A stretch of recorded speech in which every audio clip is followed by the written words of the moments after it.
नमस्कार दोस्तों। Social media पे एक मामला बहुत तेजी से वायरल हो रहा है जिसमें दलितों की एक बहुत बड़ी संख्या के साथ एक संकल्प लिया जा रहा है। कुछ वहाँ पे बौद्ध गुरु मौजूद हैं, कुछ वहाँ पे नेता मौजूद हैं जो कि ये कार्यक्रम जो आयोजित करवाया था राजेंद्र कुमार गौतम एमएलए जो हैं आम आदमी पार्टी को, उन्होंने कार्यक्रम आयोजित कराया था जिसमें बहुत बड़ी संख्या में दलित समुदाय के काफ़ी 10-20 हज़ार लोग वहाँ उपस्थित होंगे जो संकल्प ले रहे हैं कि मैं ब्रह्मा विष्णु महेश को कभी ईश्वर नहीं मानूंगा, मैं सनातन पद्धतियों को कभी नहीं मानूंगा, मैं रामकृष्ण को नहीं मानूंगा।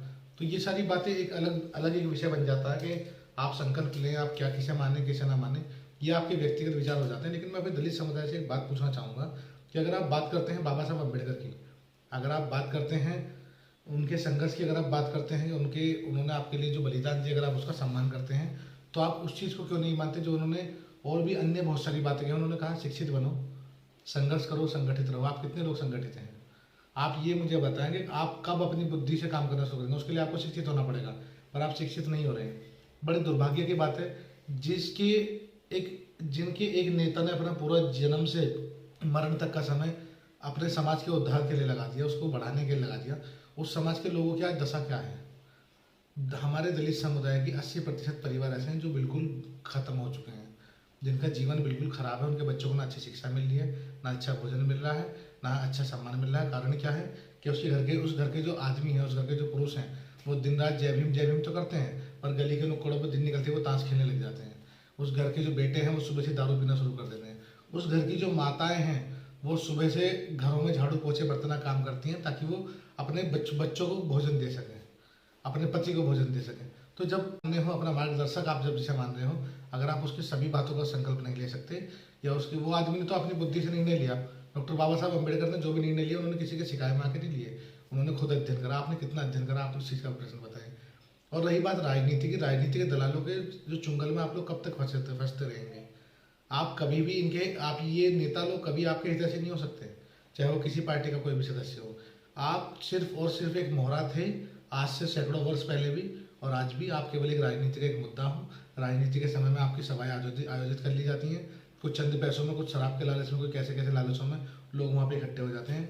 कुछ भी वहाँ पर निर्णयबाजी होती है, कुछ भी वहाँ बयानबाजी होती है, और उसके बाद आप बयान लेके चले जाते हैं। कोई नेता आपके सामने आ खड़ा हो जाता है तो आप उसके साथ 2 फोटो खिंचवाने के लिए कुछ भी करने के लिए तैयार हो जाते हैं। तो आपका स्वयं का अस्तित्व कहाँ चला गया? क्या बाबा साहब अम्बेडकर के बलिदान को ये श्रद्धांजलि आप लोगों की तरफ से मिल रही है?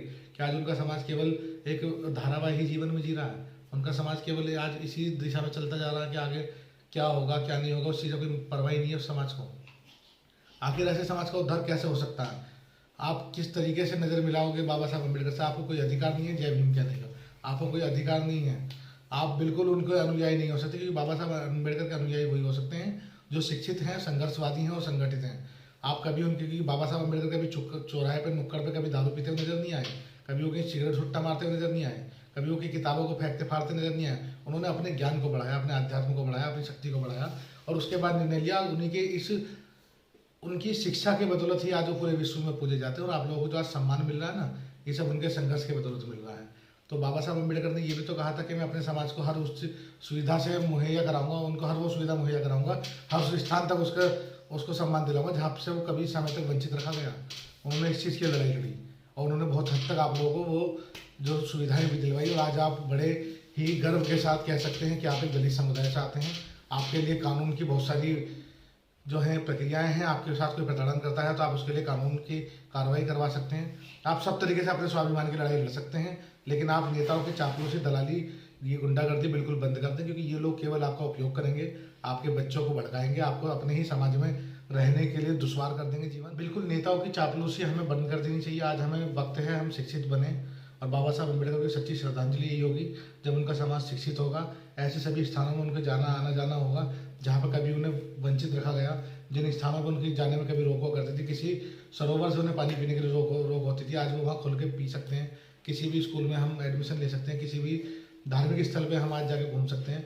है कुछ स्थान जहाँ धीरे धीरे परिवर्तन होने लग रहा है, और जहाँ आपकी जाति को लेकर आपको प्रताड़ित किया जा रहा है, उसके लिए कानूनी व्यवस्था, बड़ी अच्छे अच्छे प्रकल्प हैं जिनका आप सहायता ले सकते हैं। और अगर आपको सहायता लेने में कोई समस्या आ रही है तो ये लोग आपके घर आएंगे तो सही, जो आपके दलित नेता बनते हैं। बहुत सारे इन्होंने बाबा साहब अम्बेडकर के नाम से संगठन बना रखे हैं, कोई आर्मी, कोई कुछ आर्मी, लेकिन इनका कोई उद्देश्य कुछ नहीं है। केवल और केवल दलितों की राजनीति करनी है, अपनी जेब को मजबूत करना है, क्योंकि ये शिक्षित हो गए हैं, अब ये बुद्धि से अपने काम करें, इनको समाज से कोई मतलब नहीं है, कोई लेना देना नहीं है। अम्बेडकर बनने के लिए बहुत बड़ा बलिदान देना पड़ता है, बहुत बड़ा तपस्वी होना पड़ता है, तब जाकर कोई व्यक्ति बाबा साहब अम्बेडकर बन पाता है।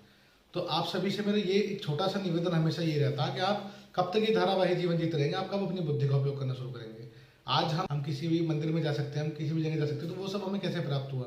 वो बाबा साहब अम्बेडकर के संघर्षों से हमें प्राप्त हुआ, और वो संघर्ष जो हमें प्राप्त हुआ हम उस पर अब लात नहीं मारेंगे। हम सनातन वैदिक धर्म का वो महत्वपूर्ण अंग हैं जिन्होंने वर्षों तक अपने सिर पर लोगों के मलमूत्र को ढोया है, लेकिन धर्म को नहीं छोड़ा है। ठीक है, हम हमेशा से लगे रहे, हम हमेशा से डटे रहे, क्योंकि हमें पता था कि हमारे अस्तित्व की लड़ाई लड़ने के लिए आज एक मसीहा हमारे लिए खड़ा हुआ, जिसने हमें समाज में सम्मान दिलाया। और बाबा साहब अम्बेडकर के संकल्प को हमेशा आप लोग याद रखिएगा। उन्होंने कहा था कि मेरे को इस कारवा को यहाँ तक लाने के लिए पूरा जीवन लगा दिया मैंने। मेरे दलित भाइयों, अगर इसे आगे नहीं बढ़ा सकते तो इसे पीछे मत जाने देना। तो आपका और हमारा, हम सभी लोगों का दायित्व ये बनता है बाबा साहब अम्बेडकर के उन सभी स्वप्नों को हम पूर्ण करें जो कहीं ना कहीं रह गए होंगे उनके लिए। उनके समाज को शिक्षित बनाने का हम काम करें, अपनी बुद्धि से, अपनी इच्छा से, अपने संयम से, अपने बौद्धिक स्तर पे हम अपने जीवन का निर्णय ले सकें। क्या हमें पूजना है, क्या हमें नहीं पूजना, ये हमारा स्वयं का निर्णय होना चाहिए। अगर बाबा साहब अम्बेडकर की बातों से आप चलेंगे तो बाबा साहब अम्बेडकर की बातें 1000 और हैं, उन्हें भी आप मानें, तभी आप बात करें। अगर आपकी बेटी, आपकी माता, आपकी पत्नी, आपकी पुत्री अगर सुबह सुबह किसी घर में बर्तन मांजने का काम कर रही है और आप दारू पी के बैठे हैं तो बहुत शर्मनाक है। आपको बाबा साहब अम्बेडकर का नाम लेना भी आपके लिए पाप से बनी हुई बात है। तो इस बात को बिल्कुल हमेशा से ध्यान रखें। हमें किसी भी नेता की दलाली के चक्कर में नहीं फंसना है, किसी भी नेता की चापलूसी के चक्कर में नहीं फंसना है। आज हमें डॉक्टर बाबा साहब अम्बेडकर ने इतना सम्मान दिलवा रखा है कि हम अपने अस्तित्व की लड़ाई किसी भी स्तर पर लड़ सकते हैं, हम अपने सम्मान की लड़ाई किसी भी स्तर पर लड़ सकते हैं। और समाज को एक परिस्थिति के अनुसार ढालने की कोशिश करनी चाहिए हमेशा। पूर्व में क्या हुआ या आगे भविष्य में क्या होने वाला है, वो हम पूर्व को छोड़ के भविष्य सुधारने का काम करें। पूर्व में जो हुआ उसके लिए संघर्ष किया गया और आज आपको इतना सक्षम बना दिया गया कि आप आगे लड़ाई लड़ सकते हैं। तो आपको भविष्य सुधारना है तो आपको संकल्पित होना पड़ेगा कि हम जो है, कोई भी आके हमारा धर्म निर्धारित नहीं करेगा। हम अगर छोड़ेंगे तो अपनी इच्छाएं छोड़ेंगे, रखेंगे तो अपनी इच्छा से रखेंगे। कोई नेता अपनी राजनीति चमकाने के लिए, अपने वोट बैंक की राजनीति करने के लिए अगर वो आके आप लोगों की भीड़ इकट्ठी करता है और आपसे कहता है कि आपको यहाँ पे आना है, दलितों की एक सभा है, तो बिल्कुल ऐसी सभाओं का बहिष्कार करें, बिल्कुल ऐसे नेताओं का बहिष्कार करें जो केवल आपको बार बार एक ही चीज याद दिला रहा है कि तुम्हें इस मंदिर में प्रवेश नहीं करने दिया, तुम्हें इस मंदिर में प्रवेश नहीं करने दिया। आज बाबा साहब अम्बेडकर के संघर्षों की बदौलत आप हर मंदिर में प्रवेश कर सकते हैं। आज बाबा साहब अम्बेडकर ने आपको इतनी छूट दिलवा दी है, बाबा साहब अम्बेडकर के संघर्षों से आपको इतनी अनुमति मिल गई है, आप किसी भी प्राइवेट किसी भी स्कूल में, कॉलेज में आप अपना एडमिशन ले सकते हैं, आप विदेश जा सकते हैं, आप कुछ भी कर सकते हैं अगर आपके अंदर योग्यता है। तो आज का जो दौर है ये कंपटीशन का दौर है। यहाँ पे ये गंदगी मचाने वाली राजनीति करने वाले लोगों को बहिष्कार करो, इनका लात मारो ऐसे नेताओं को जो दलितों के नाम पे आके केवल आपको भड़काने का काम कर रहे हैं। आप ही के बच्चों को आपके समाज में, आज आपके बच्चे पढ़ते हैं स्कूलों में, सभी समाज के लोग उनके साथ पढ़ते हैं। बहुत कम स्थान ऐसे बचे हैं जहाँ पे ये गंदगी आज भी बची हुई है। धीरे धीरे समापन होगा, इतनी स्तर पर हो गई है इतने वर्षों में, तो थोड़ी आगे चल के और समापन होगा। मैं ये नहीं कह रहा सब कुछ सुधर गया है, पर समय लगता है। ये परेशानी एक दिन की नहीं थी, तो एक दिन में समाधान भी नहीं होगा, ठीक है, पर एक दिन जरूर होगा। उसके लिए हमें संकल्पित रहना पड़ेगा, हम अपने धर्म से बिल्कुल विमुख नहीं होंगे। और रही बात बौद्ध धर्म की बात या बाबा साहब अम्बेडकर के अपने व्यक्तिगत जीवन की बात या उनके अपने संकल्पों की बात, तो उनकी संकल्पों को अगर मानना है दलित समाज को, तो सबसे पहले माने शिक्षित बने, संघर्ष करें और संगठित रहें। अपने समाज को संगठित कैसे करना है कि वो समाज के अंदर इतनी शक्ति होनी चाहिए कि उसके ऊपर कोई प्रतिघात ना कर सके, उसको कोई किसी चीज़ से वंचित न कर सके। जब एक समाज मजबूत होता है तो उसे किसी भी अधिकार से वंचित करने का किसी के अंदर साहस नहीं होता।